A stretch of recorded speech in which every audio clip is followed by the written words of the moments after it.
Bom dia, boa tarde ou boa noite. Estamos aqui em mais uma semana, no episódio 204 do estudo de A Gênese, os milagres e as predições segundo o Espiritismo. Estamos na segunda parte desse livro, referente aos milagres segundo o Espiritismo, capítulo 14, quase no final dele. Hoje o item 48, na seção que trata de obsessões e possessões. Vai restar apenas um item para a semana que vem para encerrar este capítulo. Nós já vimos nos episódios anteriores como Kardec vai classificar as obsessões, desde a obsessão simples até a fascinação e a subjugação. Mas aí é necessário incorporar a possessão, tanto é que essa última parte do capítulo 14 sobre os fluidos vai tratar exatamente com esse nome, obsessões e possessões, distinguindo as duas. Por que eu estou tratando disso? Porque aqui é um caso muito interessante que nós vamos ver durante esses anos em que Kardec trabalhou na codificação, ele mudando a sua postura em virtude dos novos fatos. Para isso, eu preciso relembrar a vocês a ordem dos livros da codificação. Então, o Livro dos Espíritos é de 1857, Livro dos Médiuns de 61, Evangelho de 64, Céu e Inferno de 65 e esse que nós estamos estudando, a Gênese, é de 68. Então, desde o Livro dos Médiuns, que ele vai ter uma postura, que eu vou mostrar para vocês, sobre possessão, até agora a Gênese, em que ele vai adotar uma outra postura, houve uma mudança de concepção, uma mudança de ideia, a ideia foi reformulada. E isso é muito interessante da gente observar. E é importante também dizer a vocês, tanto que na Gênese o Kardec traz sempre que ele pode referências à Revista Espírita, que a Revista Espírita que foi publicada desde 1858 até 69, ela vai nos dando os bastidores, vamos dizer assim, da codificação. Então é nela que nós vamos buscar e entender o porquê essa mudança de postura de Kardec em relação à possessão. Então vamos começar essa história. Então lá no Livro dos Espíritos, que eu mostrei para vocês, que é de 57, nós vamos ter a questão 473, em que Kardec vai perguntar o seguinte: um espírito pode tomar temporariamente o invólucro corporal de uma pessoa viva, isto é, introduzir-se num corpo animado e agir em lugar do outro que se acha encarnado neste corpo? Pode, haver, na verdade, o que ele está perguntando, pode haver uma possessão, o espírito tomar o lugar. Qual é a resposta que é dada a Kardec?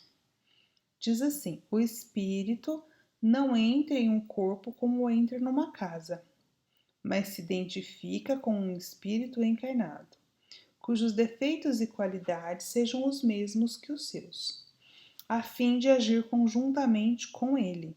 Mas o encarnado é sempre quem atua, conforme quer, sobre a matéria de que se acha revestido. Um espírito não pode substituir ao que já está encarnado. Por isso que este terá que permanecer ligado ao seu corpo até o fim, fixado para a sua vida material. Então, nessa resposta, Kardec tira um entendimento de que um espírito desencarnado não poderia ocupar o lugar, o corpo de um encarnado. E aí nós vamos ver no Livro dos Médiuns, ele fazendo um comentário em relação a esse entendimento. Mas se a gente prestar muita atenção, não existe essa palavra impossibilidade aqui na questão, vocês concordam? Falando que tem que ter uma identificação de defeitos e qualidades, ok, está dizendo que o espírito do encarnado ele está sempre ligado ao seu invólucro material, ok? E que o encarnado é sempre quem atua, né? É isso que ele está dizendo. Aí Kardec entendeu que não poderia haver possessão. Então, lá na segunda parte, capítulo 23, que fala da obsessão, Kardec vai dizer, a partir dessa conclusão, né, que ele já tinha tirado lá dessa questão, 473 da obra anterior. Dava-se antigamente o nome de possessão ao império exercido por maus espíritos, quando a influência deles ia até a aberração das faculdades da vítima. A possessão seria para nós sinônimo da subjugação. Tá vendo aqui? Ele já está dizendo, olha, o que eu entendo por possessão. A possessão aqui eu estou entendendo, classificando como subjugação. Aí ele vai explicar por dois motivos. Por dois motivos, deixamos de adotar esse termo, o possessão. Primeiro, porque implica a crença de seres criados para o mal e perpetuamente dedicados ao mal, enquanto não há senão seres mais ou menos imperfeitos, os quais todos podem se melhorar. Segundo, porque implica igualmente a ideia de apoderamento de um corpo por um espírito estranho, de uma espécie de coabitação, ao passo que o que há é apenas o constrangimento. A palavra subjugação exprime perfeitamente a ideia.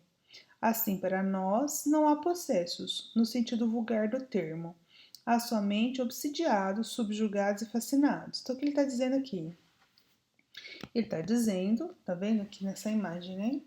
Que existe apenas obsessão, fascinação e subjugação. Possessão, não.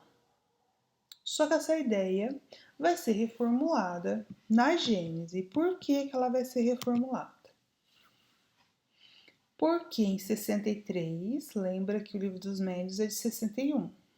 Em 63, ele vai analisar, tá nesse artigo de dezembro de 1863, que ele titulou Um Caso de Possessão. Na verdade, ele está falando um caso de possessão, mas na realidade o artigo trata de dois, e eu dividi aqui. Uma de uma médium sonâmbula que por vários dias seguidos, diante de muitas testemunhas, ela simplesmente muda as atitudes, assume atitudes masculinas, muda a voz, inclusive. Certo dia ela diz: Sou Charles Z. Z porque nós não quiseram revelar o sobrenome da pessoa, né? A este nome, os assistentes se lembraram de um senhor, morto alguns meses antes, vitimado por um ataque de apoplexia, ou seja, de um derrame, né? À beira de uma estrada. Tinha caído num fosso, de onde lhe retiraram o corpo coberto de lama. Então as pessoas conheciam essa pessoa, né, que havia desencarnado.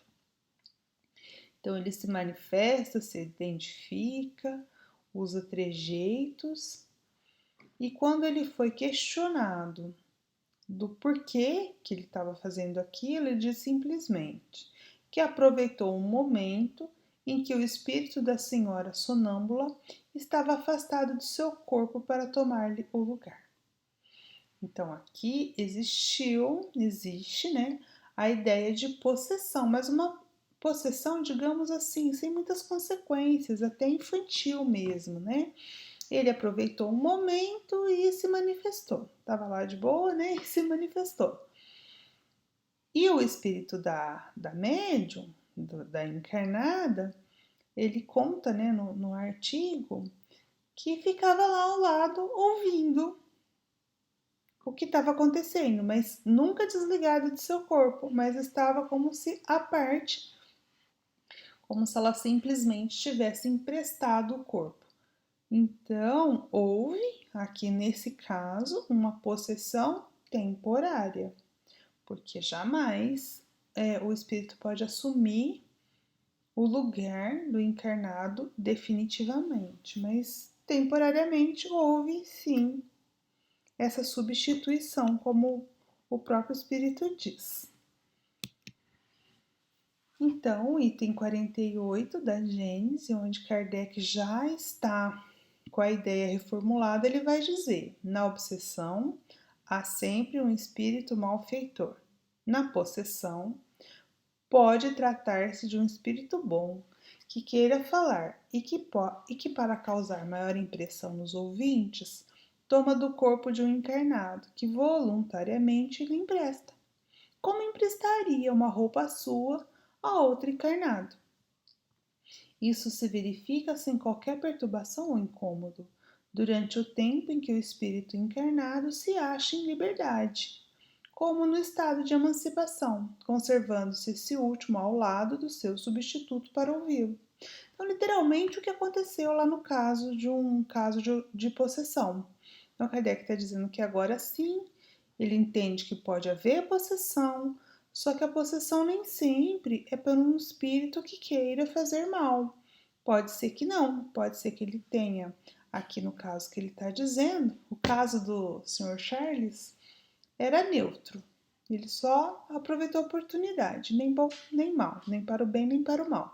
Mas pode acontecer uma situação em que haja possessão e que os objetivos sejam para o bem, que o espírito desencarnado use-se do instrumento corporal para se fazer melhor compreender ou causar até um efeito.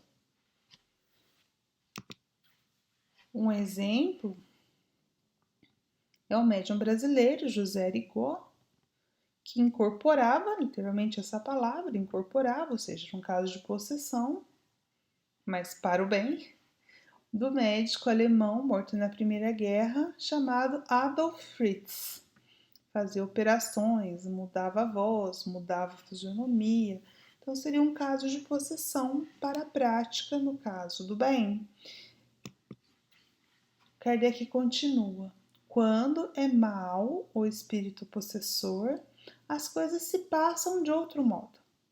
Ele não toma moderadamente o corpo do encarnado, arrebata-o, se esse não possui bastante força moral para lhe resistir.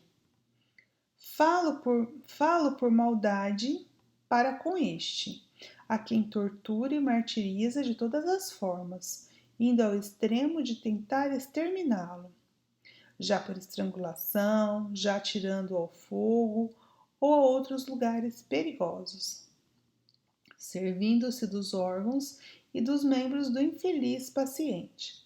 Blasfema, injúria e maltrata os que o cercam. Entrega-se a excentricidades e a atos que apresentam todos os caracteres da loucura furiosa. Então, aqui Kardec vai dizer para nós ele está descrevendo, na verdade, o caso em que está lá na Revista Espírita, que eu vou mostrar para vocês, que é da senhorita Júlia.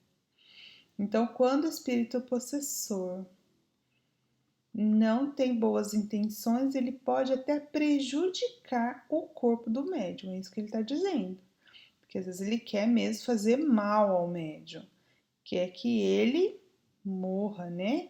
Que tenha ferimentos, então ele pode usar o próprio corpo para se machucar. E aí esse médium é tido como o quê? Como louco. Isso aconteceu no Evangelho, um menino que foi levado até os discípulos de Jesus, os discípulos não conseguiram curar, mas Jesus conseguiu, e que o pai conta que ele se atirava no fogo. É literalmente isso, era um caso de possessão, em que o espírito devia ser um inimigo do passado e que queria que o menino, que o corpo, né, aquele corpo fosse ferido e atirava-se no fogo, tendo como louco. Quantos casos de loucura, na verdade, são obsessão ou a própria possessão? Então, em dezembro de 1863, que é o mesmo artigo que nós falamos do Sr. Charles, tem também o caso da senhorita Júlia. A senhorita Júlia, ela vai ser estudada detidamente, porque ela é levada para ser auxiliada lá na Sociedade Parisiense, né, de Estudos Espíritas, e ela foi observada e estudada pessoalmente por Kardec. Então, por isso eu coloquei um caso de estudo, a senhorita Júlia. Então, a senhorita Júlia, ela contorcia-se e rolava pelo chão. como a se debater sobre a opção de alguém que a quisesse estrangular, e de fato, apresentava todos os sintomas do estrangulamento. Então ela falava consigo mesma, dizendo assim: Toma, toma, é bastante, infame Fredegunda. Queres sufocar-me, mas não conseguirás. Queres meter-te em minha caixa, mas eu te expulsarei dela. Minha caixa aqui ela quer dizer o corpo. Então ela tinha momentos em que ela era possessa por esse espírito aí chamado de Fredegunda. Nos momentos ela tinha lucidez, então ela brigava com a Fredegunda para a Fredegunda não invadir o corpo dela. Então é uma situação conflituosa. Essas crises verdadeiramente aterradoras muitas vezes duravam horas e se repetiam várias vezes por dia. Quando acabavam por vencer Fredegunda, né, as pessoas que rezavam e tentavam ajudar, esta senhorita Júlia caía num estado de prostração e de acabrunhamento, de que só saía pouco a pouco, mas que lhe deixava uma grande fraqueza e dificuldade de falar. Ela ficava muito mal. E depois do tratamento, que ela foi levada, tudo depois de muitos meses de tratamento, de estudo e tudo mais, Kardec vai concluir que houve uma dupla cura, que esse foi um caso de cura, resolveu-se a situação, mas a cura foi dupla. Por quê? Porque não só a senhorita Júlia se libertou da situação, mas a sua inimiga, a Fredegunda, converteu-se a melhores sentimentos. Então ela foi socorrida. E aí ele conclui exatamente isso, que as curas, elas são importantes não só as curas, né, os tratamentos que podem levar à cura, não só para o encarnado, mas para o desencarnado também, e que muitos casos de loucura, tidos como casos de loucura, podem ter a sua origem nas possessões. Então ele vai concluir esse item dizendo: são numerosos os fatos desse gênero, em diferentes graus de intensidade, e não derivam de outra causa muitos casos de loucura. Que era o que eu acabei de falar, né? Muitos casos de loucura, tido como loucos, na verdade são obsediados ou possessos. Que se tratasse o espírito, poderia-se conseguir a cura. A miúde, há também desordens patológicas, que são meras consequências e contra as quais nada adiantam os tratamentos médicos, enquanto subsiste a causa originária. Então, nesses casos de obsessões ou possessões, você tem desordem, sim, do organismo físico, doenças, mas essas doenças são consequências do ataque espiritual. Então, o tratamento médico não adianta. É preciso combater a causa, e a causa é espiritual. Então, por isso, a importância dos tratamentos espirituais, tanto para o encarnado quanto para o desencarnado, que também é um sofredor, que tem que ser tido como paciente, também está doente. Dando a conhecer essa fonte, de onde provém uma parte das misérias humanas, o Espiritismo indica o remédio a ser aplicado: atuar sobre o autor do mal, que, sendo um ser inteligente, deve ser tratado por meio da inteligência. Então, o tratamento tem que ser o quê? Na conversa, nos centros espíritas, uma reunião de desobsessão, por exemplo, faz esse trabalho espiritual de conversar com o ser inteligente para que ele possa ser encaminhado para melhores rumos na sua vida. Tem uma nota de rodapé, e a nota de rodapé diz o seguinte, que tem vários casos de cura de obsessões e de possessões descritos na Revista Espírita. Em dezembro de 63, que é esse que eu apresentei aqui, que é um caso de possessão.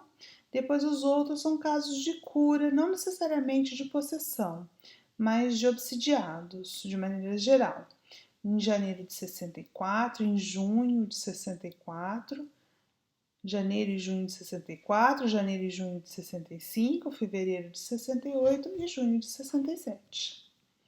Por fim, eu gostaria de ficar com uma frase que o Kardec diz logo no início daquele artigo da Revista Espírita de dezembro de 1863, em que ele diz: dissemos que não havia possessos no sentido vulgar do termo, mas subjugados. Nós vimos isso que está lá no Livro dos Médiuns.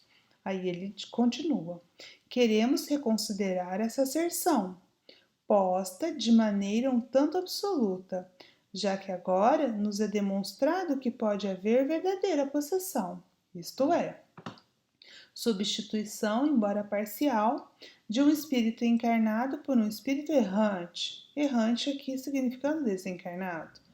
Eis um primeiro fato que o prova, que é o caso da senhorita Júlia e da médium lá, que era a médium sonâmbula, apresentando o fenômeno em toda a sua simplicidade. Então, Kardec reconhece humildemente que ele precisa reformular as suas ideias perante os fatos que lhe foram apresentados. É isso que tínhamos para esta semana.